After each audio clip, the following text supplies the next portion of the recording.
Hello and welcome to Cricket Happenings, dear friends and subscribers. And on this part of the cricket show, two games in the IPL 2018. One is the 28th match, which was played between Sunrisers Hyderabad and Rajasthan Royals.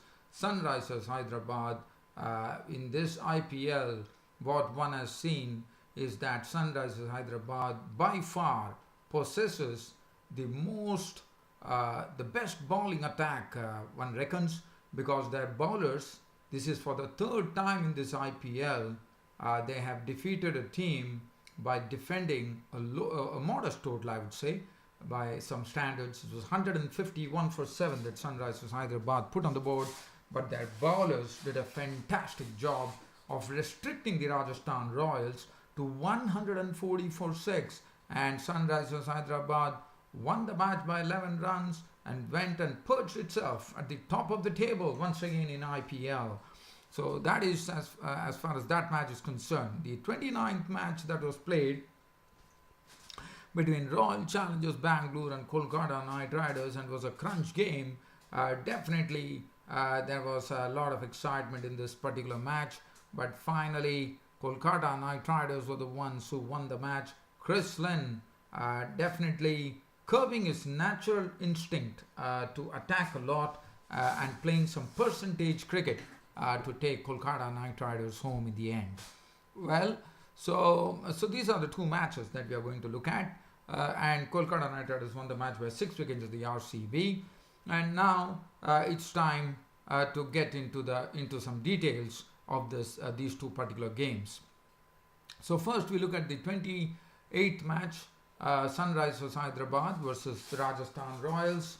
Sunrisers Hyderabad, winning the toss here in Jaipur, decided that they would bat first.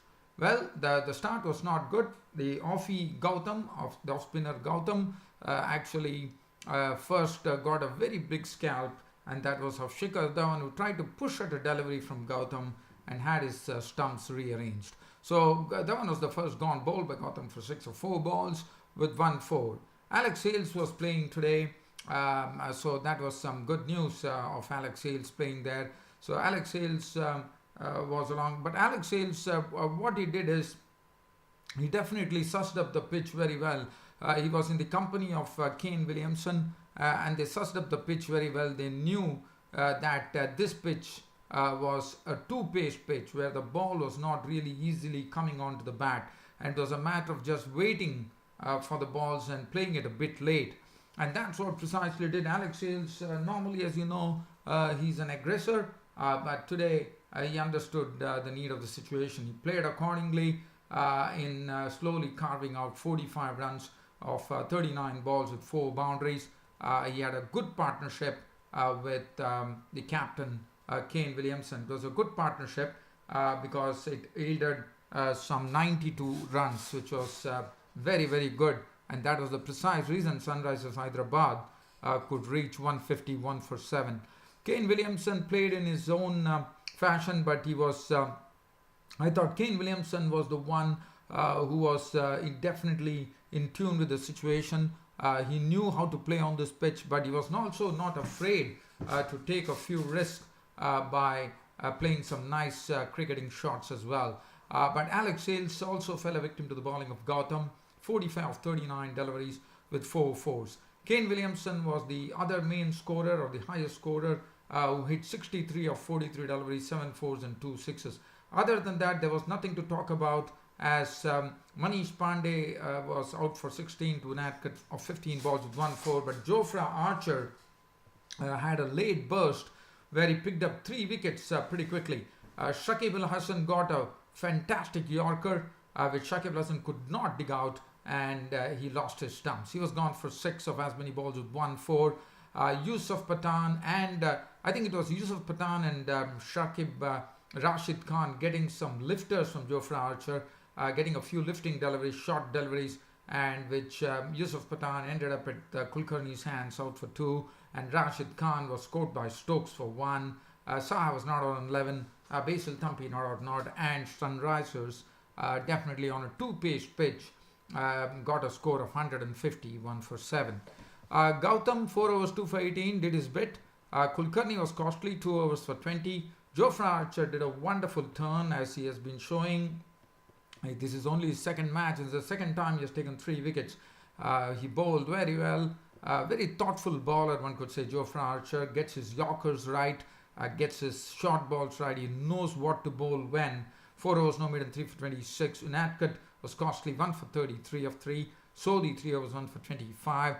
East Sodhi was the one who dismissed Kane Williamson when he got a sort of a googly, which Williamson probably could not pick it. It was caught by Butler.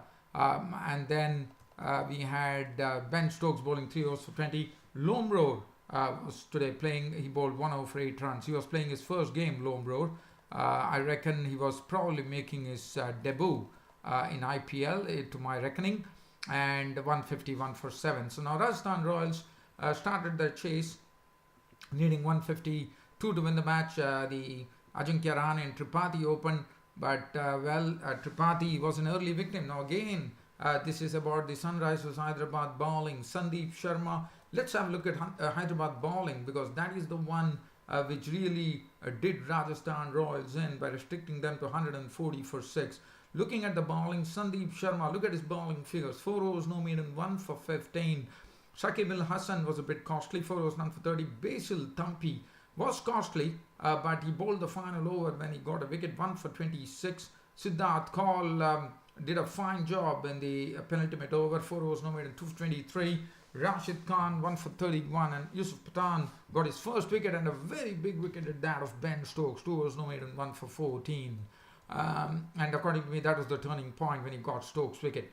Now Ajinkya Rahane and Tripathi opened, but Sandeep Sharma had already rattled the timber of Tripathi for 4 or 5 balls. So that was wicket number 1 gone.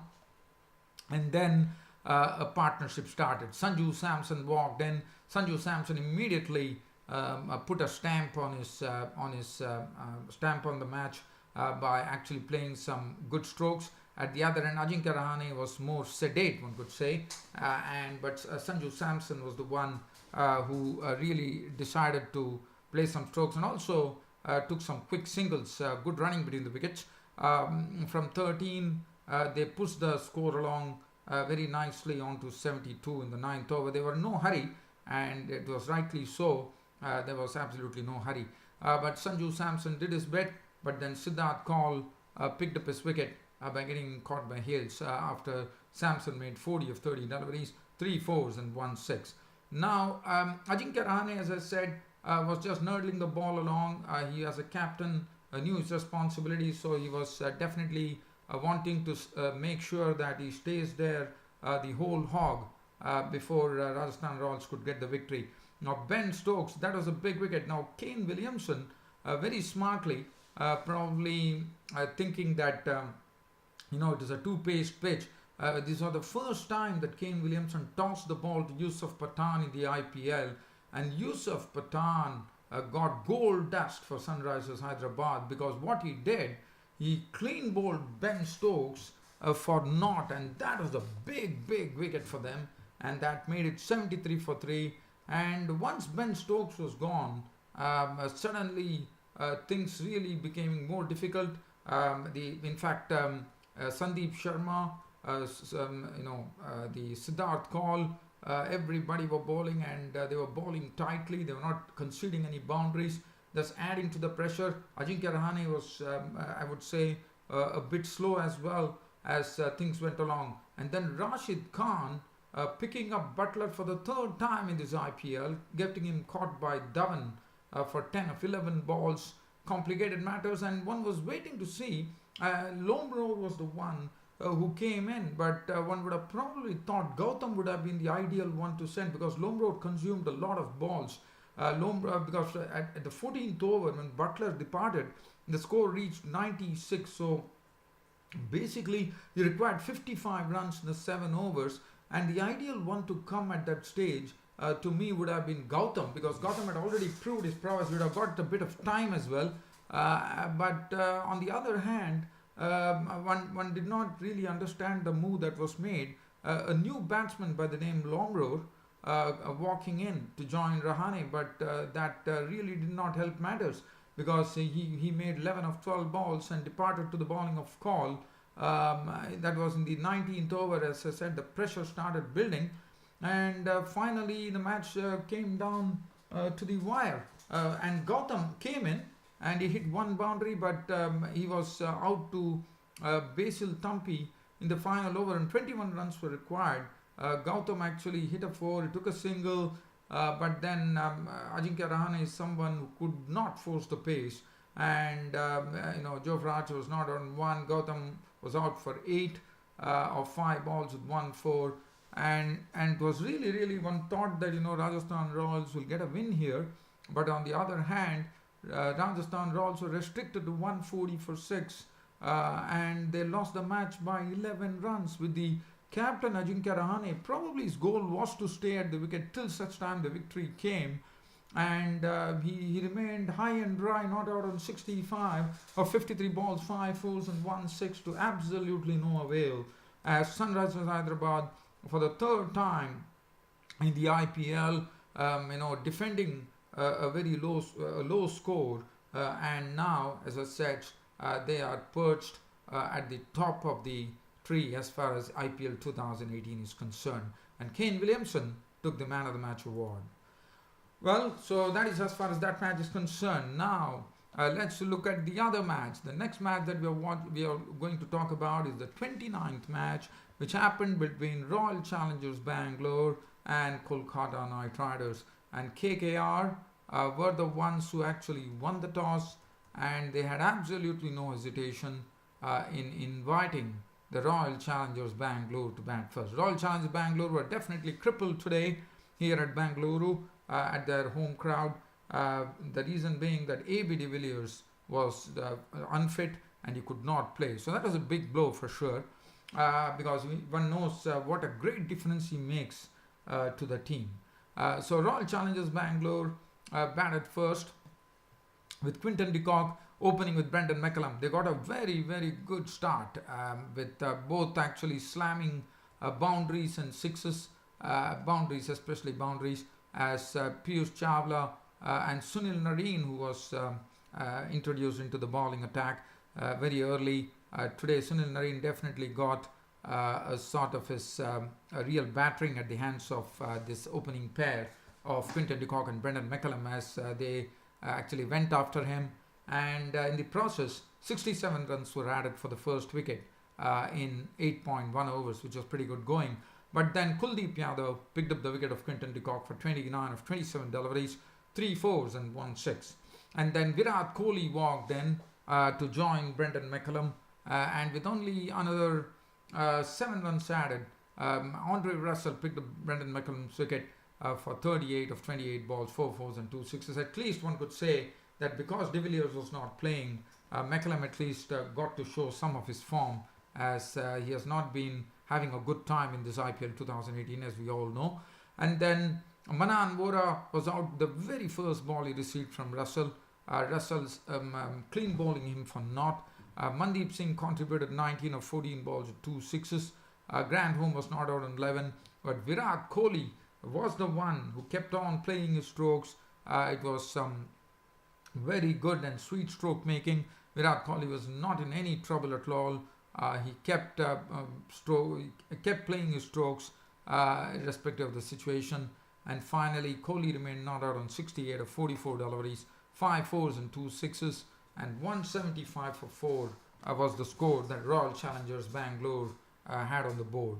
Well, if you look at the bowling from the KKR, Chawla 3 overs none for 22, but Sunil Narine was very costly, 4 overs none for 38, but Mitchell Johnson who has not found his mojo at all.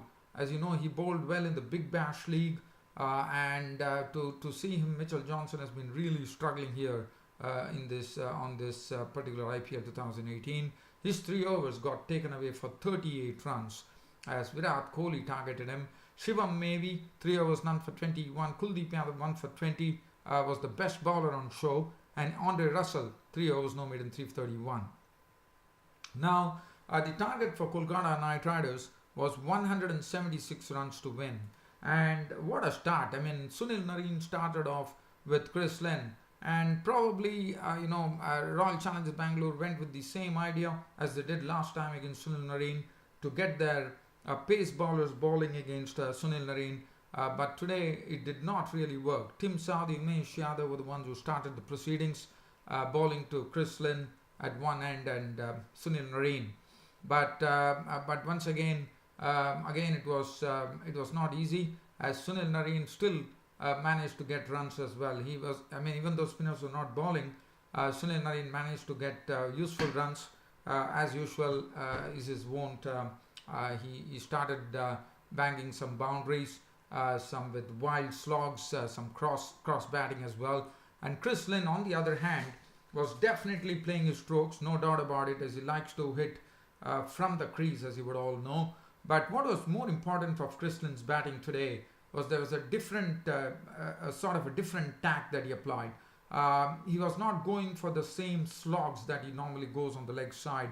He decided to temper his play a bit by actually not attempting anything rash and actually playing in the V, trying to play straight and not really getting tempted to any wild slogs, on the leg side.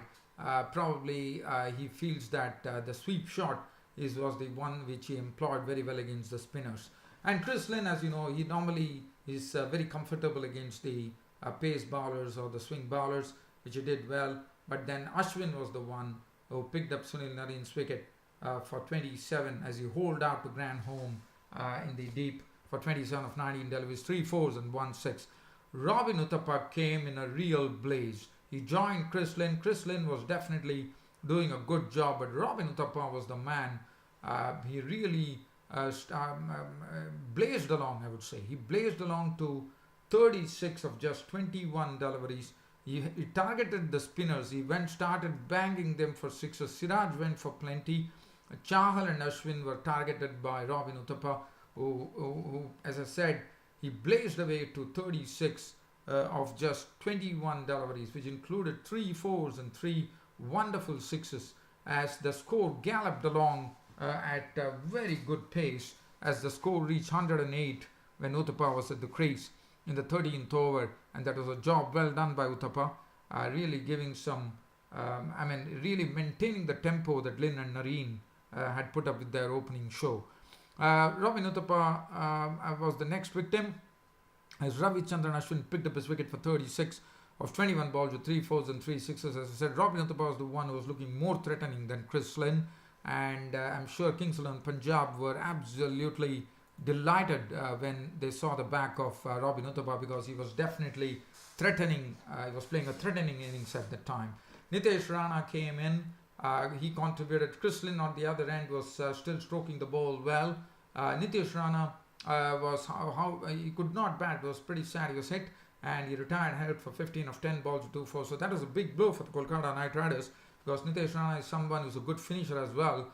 And then Andre Russell was on his birthday. He was the birthday boy today. And look at the what happened. In the very first ball, he collected a golden duck at Mohammad Siraj, got him caught by Quinton de Kock for naught, and that was not a good birthday day to Andre Russell, as he was out for naught. And then Dinesh Karthik came in, and then the equation at that time, in 2 overs, they required, I think it was 22 runs. It was the 19th over, and Karthik did not waste time. He went after Mohammad Siraj by banging him for boundaries, but Mohammad Siraj got it, but Karthik had definitely given the hope to go. It was, I think it was, if I'm not wrong, it was basically some 20, he got it to 5 runs in the final over. Dinesh Karthik made it easy in the final over. He did his job.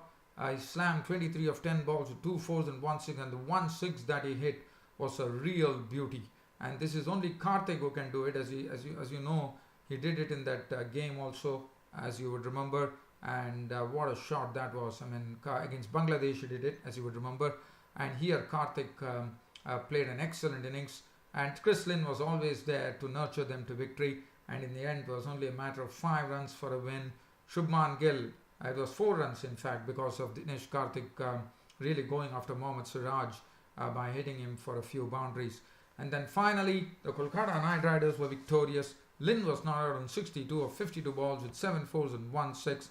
And Shubman Gill was the one who hit the winning run as he got a ball short and sitting outside the off stump, creamed it through the offside region for a wonderful boundary. Gill not out 5, 2 balls and 176 for 4. It's a 6-wicket victory for the Kolkata Knight Riders, and Chris Lynn was rightly named man of the match. As far as the bowling was concerned, Tim Southee was very expensive today. 4 overs cost him 34 without a wicket. Umesh Yadav was also costly. As I said, Sunil Narine and Chris Lynn really went after them, and that would have been really surprised the RCB captain. And also, one thought that the RCB fielding also left a lot to be desired, where they were a bit lackadaisical, I would say. 3.1 overs none for 36 for Umesh Yadav, which was very costly. Chahal 4 overs none for 29. Siraj 4 overs 2 for 40. And Ashwin also went for runs today. 4 overs no made and 2 for 36. And in the end, M. Ashwin, it was not Ravichandran Ashwin, it was M. Ashwin who went for runs. And finally, it was Kolkata Knight Riders' victory. They won the match by 6 wickets, and I think this would be a victory that they would be very happy about. Tomorrow, the match which is coming up is Chennai Super Kings is taking on Shreyas Iyer's team, the Delhi Daredevils. So will the Daredevilry be back once again when they face off against the Chennai Super Kings, which would be, to me, that Daredevilry would be direly needed, especially against a team like Chennai Super Kings. Well, dear fans and subscribers, it's about time for me to pull the curtain down on this daily cricket show by bidding you all a very goodbye.